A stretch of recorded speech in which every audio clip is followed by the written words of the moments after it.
এই প্রশ্নপত্র ফাঁসের মধ্য দিয়া এই চোরগুলা যারা প্রশাসনের বিভিন্ন জায়গায় বিসিএস কর্মকর্তা বা বিভিন্ন হিসাবে বসে আছে তাদেরকে তড়িৎ তাদের নাম সবার সামনে নিয়ে আসতে হবে। সবচেয়ে বড় চোর দুর্নীতিবাজ কোটাটা হচ্ছে গিয়ে বাংলাদেশের বড় কোটা। এই কোটার বিরুদ্ধে আন্দোলন করলে সব জিনিস সুবিধা আমরা পাইতাম। কিন্তু এইখানে যে কারণে আপনাদের সামনে এসে দাঁড়িয়েছি, আপনারা অনেকেই দেখেছেন কয়েকটা ইস্যু খুবই আলোচিত বাংলাদেশে এখন চলতেছে। এর মধ্যে একটা বড় ইস্যু হচ্ছে গিয়ে যে প্রশ্নপত্র ফাঁসের সাথে পিএসসির দেখা যাচ্ছে যে উপসহকারী সহ এবং পিএসসির চেয়ারম্যানের গাড়ির ড্রাইভার সৈয়দ আবেদ আলী, তারা ধরা পড়েছেন। সৈয়দ আবেদ আলী সাহেবের স্টেটমেন্ট আমি দেখলাম, দেখে উনি বলছেন যে এই প্রশ্নপত্র ফাঁসের যে টাকাটা ইনকাম করছেন এটা নাকি আল্লাহর রাস্তায় ব্যয় করছেন। মানে এর চেয়ে দুঃখজনক আর এর চেয়ে এরকম দেশ আমি পৃথিবীর কোথাও দেখি নাই যে 2 নম্বরের টাকা উনি সগৌরবে বলছেন যে এটা উনি আল্লাহর রাস্তায় খরচ করছেন। এটা আমরা হয়তো ফান হিসাবে নিচ্ছি, কিন্তু আজকে যে কারণে আসছি আমার কাছে মনে হয়েছে যদি একজন সংসদ সদস্য হিসাবে আমার বলার সুযোগ ছিল, যদি পার্লামেন্ট থাকতো। পার্লামেন্ট যেহেতু নাই, এটা আমার বলার সুযোগ আপাতত আমি পার্লামেন্টে পাচ্ছি না। পার্লামেন্ট যখন হবে তখন হয়তো আমি এটা বলতে পারবো। এখন আমি একজন ব্যারিস্টার হিসাবে আমার বিভিন্ন আইনগত ব্যবস্থা নেওয়ার সুযোগ আমার আছে। এখানে পিএসসির চেয়ারম্যান সাহেবের ড্রাইভার উনি প্রশ্নপত্র ফাঁসের সাথে জড়িত, এর মধ্যে উপসহকারীও আছেন। তো উনি ড্রাইভার থাকাকালীন সময়ে পিএসসির চেয়ারম্যান অনেকেই ছিলেন। এখন প্রশ্ন হচ্ছে গিয়ে যে পিএসসির চেয়ারম্যানরা যারা যারা ছিলেন তারা এই দায় এড়াইতে পারেন কিনা, তারা এটার সাথে যুক্ত ছিলেন কিনা। এখন আমার ড্রাইভার আমার যদি ব্যবসাপাতি করে অথবা ড্রাইভারের মাধ্যমে ওনারা টাকা নিয়েছেন কিনা এটা ভালোভাবে দেখতে হবে। কারণ ড্রাইভারে ধরার পর যদি এটা ধামাচাপা পড়ে যায়, আরে ড্রাইভার করছে এটা বুঝেন না, হয় অনেক সময় এইগুলা বলে কিন্তু চাপা দেওয়ার একটা প্রক্রিয়া থাকতে পারে। এইটা আমার মনে হয়েছে যে এটা সরকারের দেখতে হবে।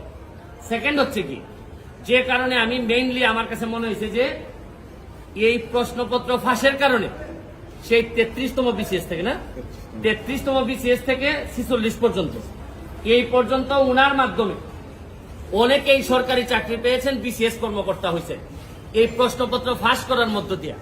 তাইলে উনি যেহেতু ধরা পড়েছেন, তাইলে এখন যারা তদন্ত করতেছেন তাদের মেইন কাজ হবে এই প্রশ্নপত্র ফাঁসের মধ্য দিয়া এই চোরগুলা যারা প্রশাসনের বিভিন্ন জায়গায় বিসিএস কর্মকর্তা বা বিভিন্ন হিসাবে বসে আছে তাদেরকে তড়িৎ তাদের নাম সবার সামনে নিয়ে আসতে হবে এবং এদের বিরুদ্ধে ব্যবস্থা গ্রহণ করতে হবে।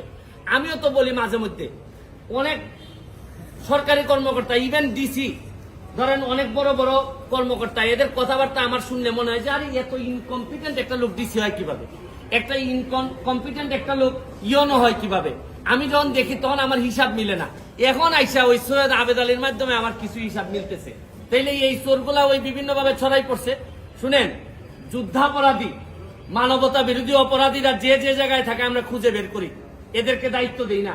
এদের সেই এই চোরগুলা কি কোনো অংশে কম? এরা সারা জীবন দেশটারে লুটতে খাবে। আরে এই আবেদ আলী তো চলে যাচ্ছে, আবেদ আলীর তো আর কোনো অসুবিধা নাই, যা বানানোর বানাই ফেলছে।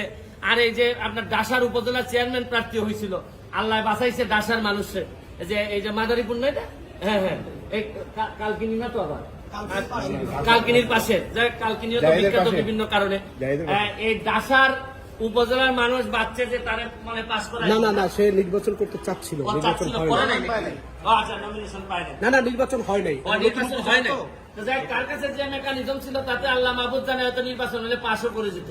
তো এখন হচ্ছে কি আমার মেইন নাইলে যদি এর ভিতরে আমি ব্যবস্থা না দেখি আমি হাইকোর্টের শরণাপন্ন হব। কারণ আমাদের তো জায়গা হচ্ছে কি হাইকোর্ট। যদি এই ব্যাপারে ব্যবস্থা গ্রহণ না করা হয়, কার আমলে এই ড্রাইভার সাহেব ছিলেন, পিএসসির চেয়ারম্যান, তাদের এইটার দায়িত্ব আছে কিনা, তারা এটার সাথে জড়িত কিনা। এরপর হচ্ছে গিয়ে এই প্রশ্নপত্র ফাঁসের ঘটনায় কারা কারা অবৈধ সন্তান হিসেবে প্রশাসনে জন্মগ্রহণ করছেন এবং জন্মগ্রহণ করে এখন বিভিন্ন ভাবে দলীয় তকমা লাগাইয়া ভালো ভালো অবস্থানে আছেন, এইটা আনতে হবে। শুনেন, কোটার জন্য আন্দোলন করে ছাত্ররা, সারা বাংলাদেশের মানুষ কোটার জন্য আন্দোলন করতেছে, কিন্তু এরা কি জানে যে সবচেয়ে বড় কোটা তো হচ্ছে গিয়ে চোর কোটা।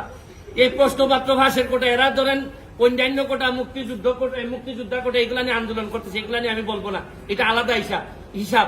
কিন্তু জানে না, এরা যদি জানতো যে সবচেয়ে বড় চোর দুর্নীতিবাজ কোটাটা হচ্ছে গিয়ে বাংলাদেশের বড় কোটা, এই কোটার বিরুদ্ধে আন্দোলন করলে সব জিনিস সুবিধা আমরা পাইতাম। কিন্তু এটা আমি পরে হয়তো আরেকদিন বলবো। তবে এখন আমার বক্তব্য হচ্ছে স্পষ্ট, এদের বিরুদ্ধে কারা কারা প্রশাসনে আছেন তাদেরকে বের করে তাদেরকে আইনের আওতায় নিয়ে আসা হবে, নাইলে এই দায় সারা জীবন বাংলাদেশের বয়ে বেড়াতে হবে। আমি একজন এমপি হিসাবে, একজন ব্যারিস্টার হিসাবে আমি মনে করি এটা জাতির সামনে নিয়ে আসা আমার দায়িত্ব। আপনাদের মাধ্যমে আমি এটা ছড়াই দিতে চাই এবং আমি দেখতে চাই যে কি ব্যবস্থা গ্রহণ করছেন। নাইলে আমি মাননীয় প্রধানমন্ত্রীর কাছে প্রয়োজনে যাব, মাননীয় চিফ জাস্টিসের কাছে যাব, কারণ এইভাবে একটা দেশ চলতে পারে না। চেয়ারম্যানরা জড়িত ছিল কিনা এগুলা ওনারা নিজেরা কিভাবে করলো, প্রশ্ন যাতে পরবর্তীতে আউট না হয়, এগুলা নিয়ে তদন্ত হোক। পিএসসি কিভাবে নিজে প্রোটেক্টেড হবে এইটার জন্য তদন্ত কমিটি করে তারা তাদের প্রোটেকশন বাড়ায়। কিন্তু এর আগে কারা কারা চোর ছিল, দুর্নীতিবাজ ছিল, বাটপার ছিল, এগুলা বেরোয় আসা জরুরি সবচেয়ে বেশি। Thank you.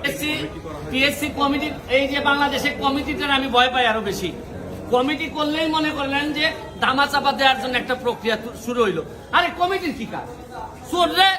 চোর ধরছে পুলিশ, চোর ধরার পর চোররে বলবে যে ৮ বছর কে কে চোর আছে বল। এখানে আবার ভদ্রলোকের কমিটি করার দরকার আছে কি? পিএসসি হোক, টিএসসি হোক, যত এসসি হোক না কেন, চোর যারা যারা বলবে এই জায়গায় পুলিশ যাবে। এখানে মধ্যে এই তদন্ত কমিটি করা মানে একটু আস্তে, এর মানে হজম করার জন্য একটু টাইম নেওয়া। এগুলো আমার অভিজ্ঞতা থেকে বলবো।